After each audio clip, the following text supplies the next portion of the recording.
इसी को हम चर्चा किए हुए थे। डिफिनेशन में जब केमिकल काइनेटिक्स को डिफाइन किया तो उसी समय बताए थे कि रिएक्शन का मैकेनिज्म एक इंटरनल फेनोमेना होता है ना। इंटरनल फेनोमेना होता है जिससे हमको पता चलता है कि कैसे रिएक्टेंट टूटता है, और जब रिएक्टेंट टूटता है तो प्रोडक्ट किस तरह से बनता है ना। ये एक इंटरनल फेनोमेना होता है। तो थ्रेशोल्ड एनर्जी जानेंगे ये किस तरह से होता है, कैसे, मतलब थ्रेशोल्ड एनर्जी किसको बोलते हैं। देखो ये रिएक्टेंट है, तो रिएक्टेंट के बीच में ये बॉन्ड है ना, ये बॉन्ड। सुनो, इस बॉन्ड को तोड़ने के लिए जितना एनर्जी, कम से कम एनर्जी लगेगा ताकि ये बॉन्ड टूट जाए। नहीं, ये रिएक्टेंट हुआ, ये कम से कम एनर्जी जिसके कारण ये बॉन्ड क्या हो जाए, बोलो, डिसोसिएट हो जाए, टूट हो जाए। जब ये बॉन्ड टूट जाएगा ये क्या बनाएगा, प्रोडक्ट नहीं बनाएगा। रिएक्टेंट का मॉलिक्यूल टूटेगा तो क्या बनाएगा, प्रोडक्ट। वह कम से कम एनर्जी जिसके कारण रिएक्टेंट मॉलिक्यूल डिसोसिएट होकर के प्रोडक्ट बना लेता है, इस एनर्जी को बोलते हैं थ्रेशोल्ड एनर्जी। वह कम से कम एनर्जी जिसके कारण रिएक्टेंट मॉलिक्यूल टूट करके क्या बनाता है, प्रोडक्ट मॉलिक्यूल। इससे कम से कम एनर्जी जिसके कारण रिएक्टेंट मॉलिक्यूल क्या बनाता है, प्रोडक्ट। इस एनर्जी को, मिनिमम एनर्जी को क्या बोलते हैं, थ्रेशोल्ड एनर्जी। ठीक है। उसके बाद जो है इसी में एवरेज एनर्जी आ जाता है। एवरेज एनर्जी को डिफाइन करते हैं, देखिए the minimum energy,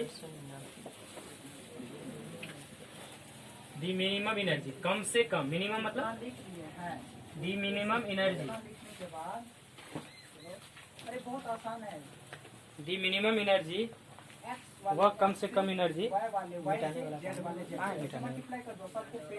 the minimum energy, solution होता है, डिटेल नहीं करना।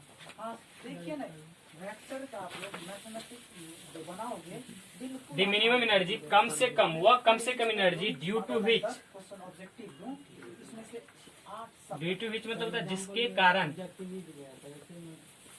जिसके कारण। ठीक है, ऑब्जेक्टिव द मिनिमम एनर्जी, वह कम से कम एनर्जी जिसके कारण जो है, the minimum due to which reactant molecule, दो वेक्टर पैरेलल है, क्या है, दो वेक्टर पैरेलल नहीं, पैरेलल है ना। रिएक्टेंट मॉलिक्यूल्स कन्वर्ट होता है, reactant molecules are converted, converted मतलब बदलना, क्या आ रहा है, जीरो। तो अब दोनों इनटू से कितना एंगल बना, प्रोडक्ट मॉलिक्यूल, स्केलर प्रोडक्ट कितना आया, प्रोडक्ट क्या है, बताओ। दोनों वेक्टर एक दूसरे पे कितना इज कॉल्ड कौन बोले हमें थ्रेशोल्ड एनर्जी। क्या जीरो होता है, इसका मतलब दोनों वेक्टर एक दूसरे पे लंबवत है, समझ गए। ये इनडायरेक्ट है, इसी हिसाब से आप लोगों को लिखिए। अब एक काम कीजिए, ये जो है रिएक्टेंट और रिएक्टेंट मॉलिक्यूल के बीच में जो बॉन्ड टूटेगा, जो बॉन्ड टूटने में जो मिनिमम एनर्जी होगा, मिनिमम, इस मिनिमम एनर्जी को क्या बोलेंगे, थ्रेशोल्ड एनर्जी, थ्रेशोल्ड एनर्जी। ठीक है।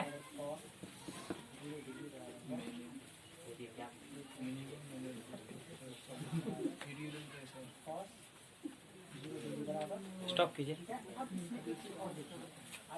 अपोजिट होता है, हाँ बराबर, ये हो जाएगा जीरो। ठीक है। तो एक्टिवेशन एनर्जी, ये भी कई बार पूछा हुआ है।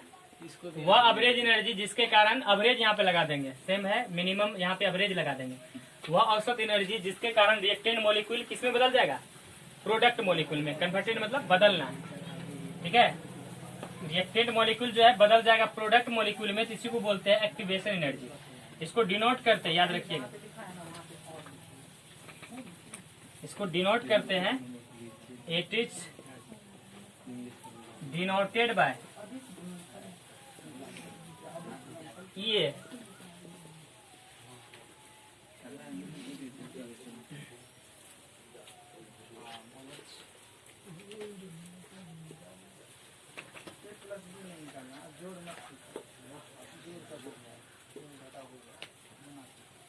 फिर से हम रिपीट कर रहे हैं, ऐसा एनर्जी एवरेज एनर्जी जिसके कारण रिएक्टेंट मॉलिक्यूल्स प्रोडक्ट में कन्वर्ट हो जाता है। तो इस तरह का इसे बोलते हैं एक्टिवेशन एनर्जी। इसको डिनोट करते हैं ई से, activation energy E.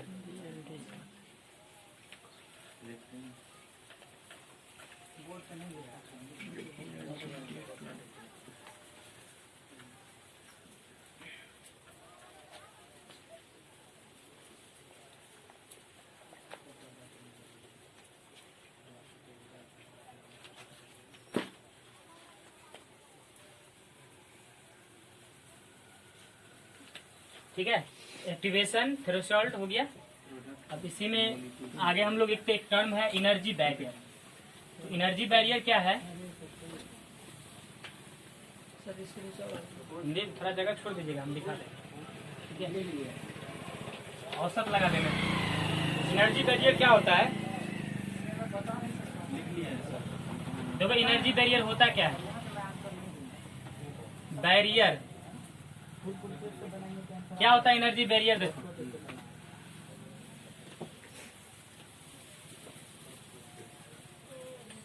Energy barrier होता क्या है? तो ये रिएक्टेंट है और रिएक्टेंट आगे बढ़ेगा तो एक बढ़ते बढ़ते एक पिक पॉइंट पे आएगा। पिक पॉइंट,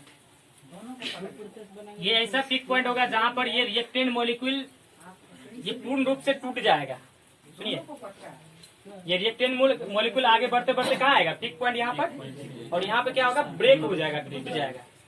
तो इस समय का जो ये जब टूटेगा, यहाँ से जैसे ही ये रिएक्टेंट मॉलिक्यूल पूर्ण रूप से टूट जाएगा, तुरंत ये प्रोडक्ट बना लेगा। ठीक है, ये जो आप डिवाइड करने का काम करता है, रिएक्टेंट मॉलिक्यूल और प्रोडक्ट मॉलिक्यूल को डिवाइड करने का काम करता है, यही है एनर्जी बैरियर। क्या बोलते हैं इसको? Energy barrier. एनर्जी बैरियर हम क्या बताएं? कम से कम एनर्जी जिसके कारण रिएक्टेंट मॉलिक्यूल टूट जाता है उसको क्या बोलते हैं? थ्रेशोल्ड। और औसत एनर्जी, टोटल एनर्जी जिसके कारण रिएक्टेंट, एवरेज मतलब क्या? औसत, जिसके कारण रिएक्टेंट मॉलिक्यूल टूट करके प्रोडक्ट मॉलिक्यूल बनाता है, तो उसको बोलते हैं एक्टिवेशन। ये से डिनोट करते हैं।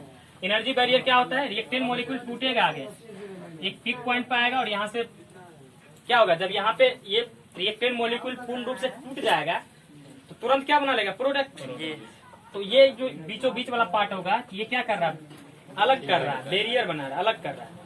इसी को हम लोग क्या बोलेंगे? एनर्जी बैरियर, है ना। रिएक्टेंट मॉलिक्यूल और प्रोडक्ट मॉलिक्यूल के एनर्जी को जो सेपरेट करता है, अलग करता है, उसको एनर्जी बैरियर कहते हैं। ठीक है, ये सब नहीं है लेकिन हम फिर भी चर्चा कर दे रहे हैं आपको। चलिए, उसके बाद एक टर्म और है, ये हो गया एक्टिवेशन थ्रेशोल्ड।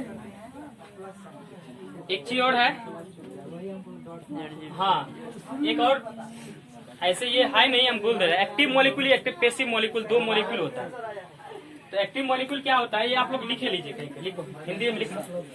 एक्टिव मॉलिक्यूल्स होता है, देखो जो मॉलिक्यूल टूटता है, जो रिएक्टेंट मॉलिक्यूल टूटता है, एक्टिव मॉलिक्यूल, हाँ जो मॉलिक्यूल टूटता है, इसलिए जो मॉलिक्यूल्स टूटता है, जो मॉलिक्यूल टूटता है उसे एक्टिव मॉलिक्यूल्स कहते हैं।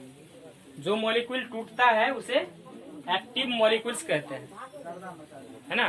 और जो मॉलिक्यूल नहीं टूटता है उसे पैसिव मॉलिक्यूल कहते हैं। टूटता है उसे क्या बोलते हैं? एक्टिव। जो नहीं टूटता है उसको क्या बोलते हैं? Passive molecule.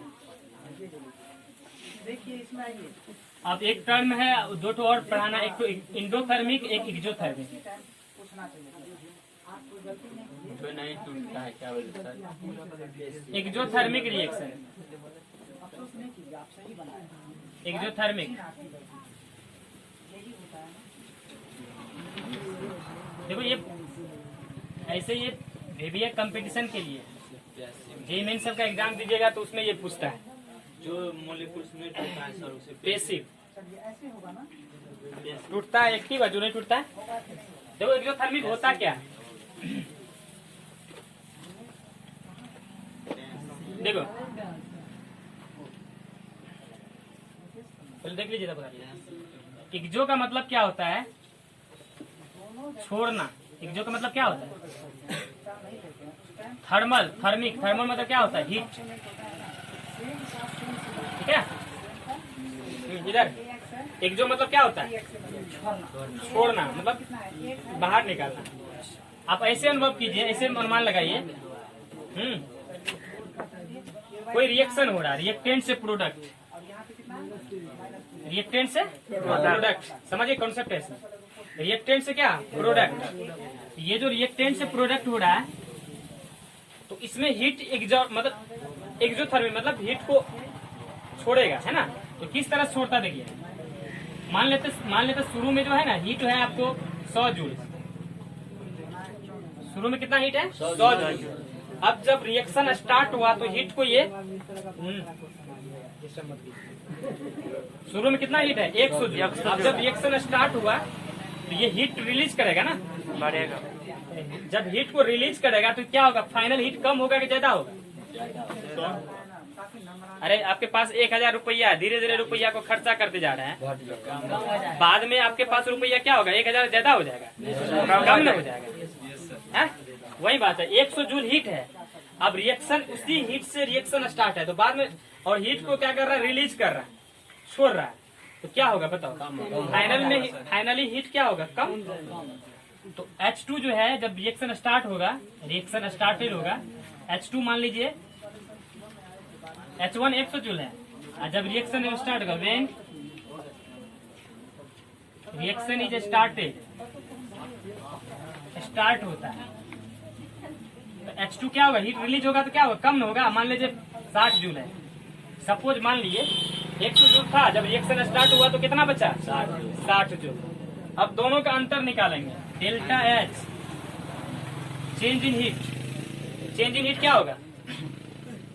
चेंज बराबर क्या होता है बताइए? Final minus final heat minus initial heat. Minus initial heat. Final heat है माइनस क्या? Initial heat. फाइनल हीट कितना है बोलो? फाइनल कितना? H60 जूल, ये 100 जूल। बताओ तो ये -40 में आएगा ना? -40 क्या होगा? -40 क्या होगा? निगेटिव। नेगेटिव। नहीं, आप हमेशा याद रखिए, जो फाइनल कम होगा और इनिशियल ज्यादा होगा तो दोनों का चेंज क्या होगा? हमेशा कम निगेटिव में आएगा। नहीं, यस सर। हम कोई चीज का अंतर निकाल रहे हैं, बाद में मेरे पास कम है, शुरू में ज्यादा है, उसका अंतर क्या होगा? हमेशा निगेटिव। 100 है, यहाँ पे मान लीजिए 50 ले रहे हैं, यहाँ पे 30 ले रहे हैं, फिर भी अंतर क्या होगा? -20। जी निगेटिव में 20 -50 निगेटिव एलवेज। तो डेल्टा एच जो है हमेशा, जो एक्सोथर्मिक रिएक्शन में डेल्टा एच हमेशा लेस देन 0 होता है। इसको डिफाइन कर लेते हैं पहले, या एक लाइन लिख लेते हैं।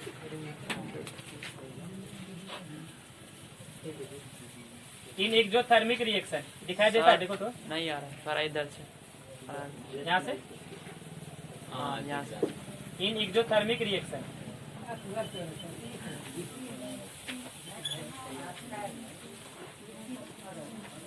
Delta H is less than 0। Less than 0 मतलब क्या?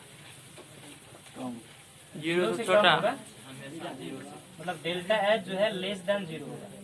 अब इसको हम ग्राफ में भी बताएंगे, ठीक है? डिफिनेशन। हाँ, डिफिनेशन इसका होगा the reaction in which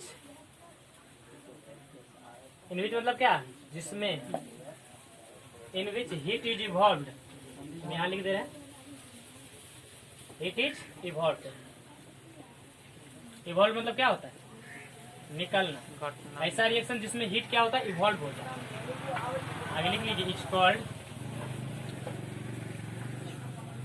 exothermic reaction. ठीक है, स्टॉप कीजिए स्टॉप। अगर दो सदिश चले अपने देखो, ऐसा रिएक्शन जिसमें हीट क्या होता है? इवॉल्व होता है, ठीक है? निकलता है। उसको क्या बोलते हैं हम लोग? Exothermic reaction. ये हो गया फाइनल हीट माइनस इनिशियल। अब इसके बाद देखो,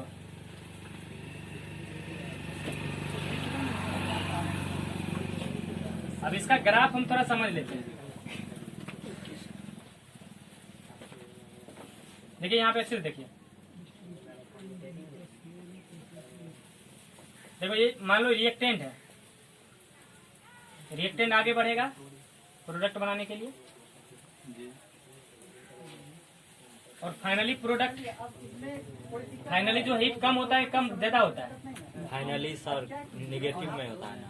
फाइनली कम हो जाता है, ये कम हो जाता है। ये हीट का है, 7 या 8 लाइन छोड़ दीजिए, अभी इतना है हीट यहाँ पे, वेक्टर प्रोडक्ट कम होगा तो और नीचे आ जाएगा ना। ये प्रोडक्ट कम, यस सर। ये क्या हो गया रिएक्टेंट, और ये दोनों का ऐसे इधर जाइए, ये दोनों का जो अंतर होगा इसी को हम डेल्टा एच कहते हैं। क्या बोलते हैं इसको, डेल एच। कोई दिक्कत क्या? लिखिए, हेडिंग लिखिए, वेक्टर प्रोडक्ट। अब ये रिएक्टेंट प्रोडक्ट बनाएगा तो आगे बढ़ेगा, तो जिस एनर्जी से आगे बढ़ेगा इसको बोलेंगे एनर्जी ऑफ फॉरवर्ड। ऐसे करके हेडिंग दे दीजिए। ठीक है, क्या बोलेंगे इसको, एनर्जी ऑफ फॉरवर्ड। हिंदी वाले लिखिएगा सदिश गुणनफल वहां से जितना छोड़ने के बाद, और ऐसे लिख दीजिए एनर्जी ऑफ क्या, फॉरवर्ड,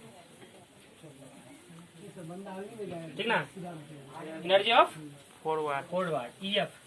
ऐसे करके ये लिख दीजिए। ईएफ का मतलब होता है एनर्जी ऑफ, क्या करें? ठीक है ना, yes sir. Energy of forward यहाँ पे जाएगा ऐसे। इसमें आईजे की ये तो बतेवे के थे, यहाँ से एक्टिवेशन एनर्जी स्टार्ट हो जाता है। ठीक है, क्या स्टार्ट हो जाता है बोलो, एनर्जी ऑफ एक्टिवेशन एनर्जी। इसमें क्या होगा, डिफरेंट वाला जो ये वाला होगा, ये यहाँ तक हो गया एनर्जी एक्टिवेशन एनर्जी। फिर ये यहाँ से प्रोडक्ट बनाएगा, फिर इधर जाएगा, ये एनर्जी ऑफ बैकवर्ड। क्या हो जाएगा यहाँ तक बोलो, energy of backward, energy of forward, energy of backward. तो ईएफ क्या हो गया, EB energy of backward. Backward. Energy of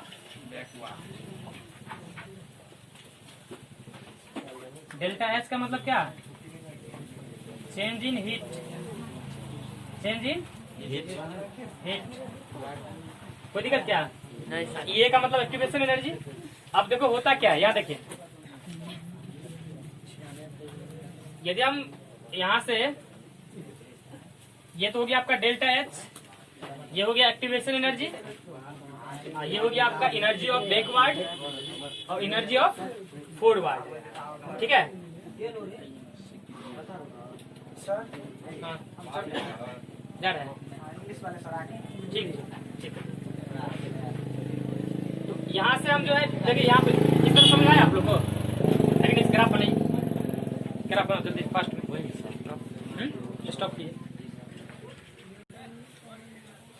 देखो यहाँ से एक फॉर्मूला निकालते हैं। यदि हम, ये तो ईएफ हुआ यहाँ से लेकर यहाँ से यहाँ तक, ये देखिए यहाँ, ये यहाँ से लेकर यहाँ तक क्या हो गया ईएफ, यस सर। बीच में क्या है डेल्टा एच। ये यदि हम ईएफ प्लस डेल्टा एच करेंगे, ईएफ प्लस डेल्टा एच, देखो तक दिखाई दे रहा है, बोलते हैं yes sir. EF plus delta H, ये डेल्टा एच है इधर ईएफ, ये किसके बराबर होगा, यहाँ से लेकर ईबी के बराबर, ईबी के बराबर नहीं हो जाएगा, यस सर। ये इतना है yes delta sir. H yes sir. EB. ये फॉर्मूला का बहुत ही काम देगा। डेल्टा एच बराबर क्या होता है, ईबी माइनस ईबी माइनस, ठीक है, ईबी माइनस क्या, यस। यही हो गया तो सर। ये आप लोग कर लीजिएगा। देखो इसी में हम चेंज कर दे रहे हैं, आप लोग खुद से लिख लीजिएगा। एंडोथर्मिक, ये खत्म है। Endothermic the reaction in which heat is, यहाँ इवॉल्व करते थे, एब्जॉर्ब्ड होगा, इसमें हीट एब्जॉर्ब्ड होता है, मतलब लेता है, एब्जॉर्ब्ड। ठीक है, इसमें हीट एब्जॉर्ब होता है, इसी को हम लोग क्या बोलते हैं, एंडोथर्मिक। एंडोथर्मिक ऐसा रिएक्शन जिसमें हीट एब्जॉर्ब मतलब लेता है। तो जब लेगा तो क्या होगा बोलो, फाइनल जो है H2 क्या हो जाएगा, ज्यादा या 150 या इस तरह से 150 जूल, या मान लेते हैं शुरू में 100 है, जब एब्जॉर्ब करेगा हीट को लेगा तो फाइनल क्या होगा, ज्यादा एब्जॉर्ब। मान लिया आपके पास 100 रुपया, धीरे धीरे रुपया आप उसमें जमा करते जा रहे हैं, लास्ट में क्या होगा, रुपया आपके पास ज्यादा होगा। तो चेंज क्या होगा, ज्यादा माइनस कम, मतलब लास्ट में कोई भी चीज का चेंज क्या होता है, फाइनल माइनस इनिशियल। जी फाइनल आपका ज्यादा, इनिशियल कम है, तो चेंज क्या होगा हमेशा पॉजिटिव। पॉजिटिव होगा। ठीक है, इसीलिए याद रखिएगा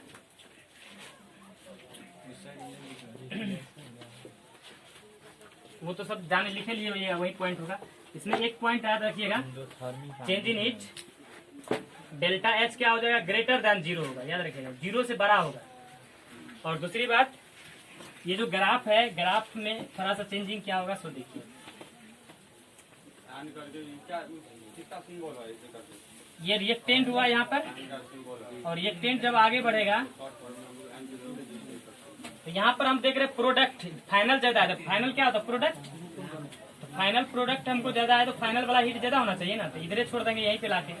ये हीट है, ये कम हीट है, प्रोडक्ट का क्या है ज्यादा, यहाँ से नहीं हीट को ऐसे नहीं मापेंगे।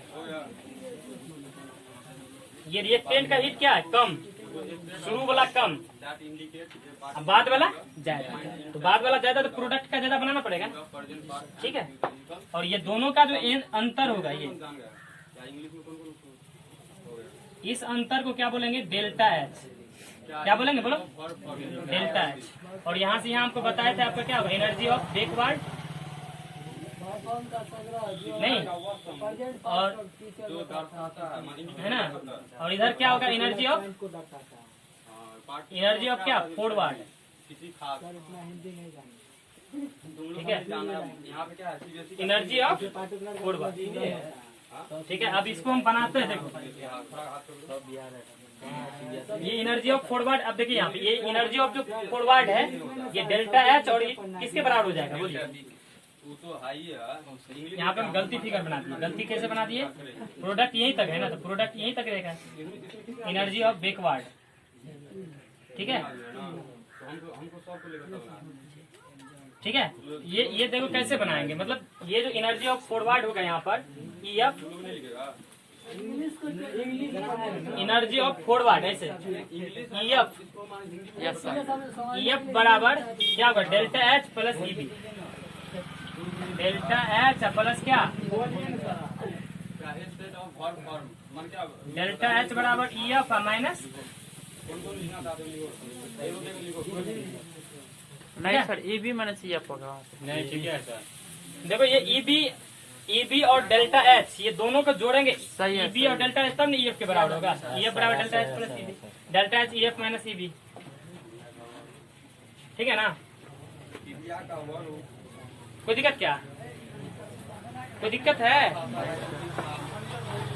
चलिए 1 मिनट रुक जाइए, हम खत्म ही कर रहे हैं।